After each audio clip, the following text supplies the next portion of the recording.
Welcome back to Blumark Tax Advisors, where we help SRNAs like you navigate the complex world of taxes.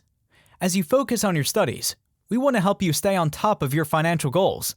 Today, we'll be sharing 3 things every SRNA should know about their taxes. The first thing to consider is to transfer your 401k plan to an IRA.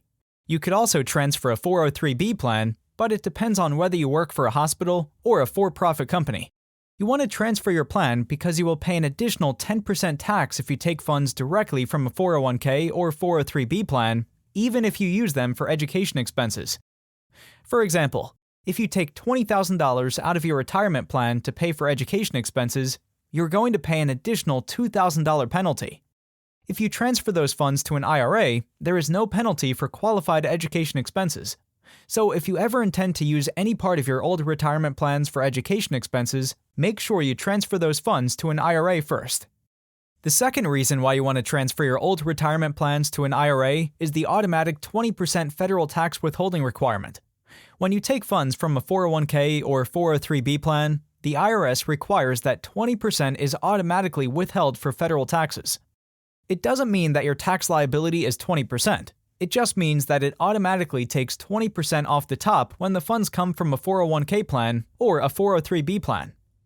The second thing you ought to consider is you might benefit from converting your traditional IRA into a Roth IRA.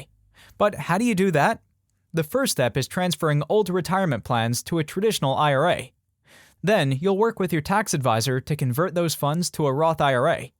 From that point forward, as long as you follow the IRS rules, you will never pay taxes on it again. However, there are a couple of things you'll want to do first. The first is to determine if you have any tax liability. The reason you probably don't have a lot of tax liability is that you're not working while you're in school, or at least a lot of you are not working currently.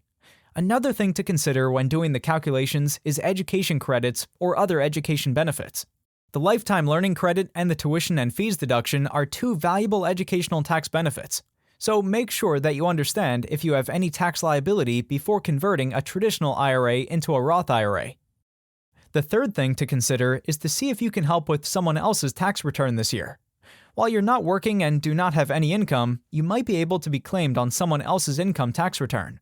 So if you do not have any income, you can either be claimed as a dependent on your parents' tax return, or it could be a significant other. Whoever claims you on their tax return can qualify for a $500 family tax credit just by having you as a dependent on their tax return. And don't forget about our complimentary tax preparation service for SRNAs. This program is available to all SRNAs who are currently in school or have graduated in the last year. For more information, go to blumarktax.com/services/SRNA or click on the link down below. If you have any questions, please contact us on our website, blumarktax.com. Email us at info@blumarktax.com or call us at 248-289-1647. In the meantime, have a great day and best of luck in your studies.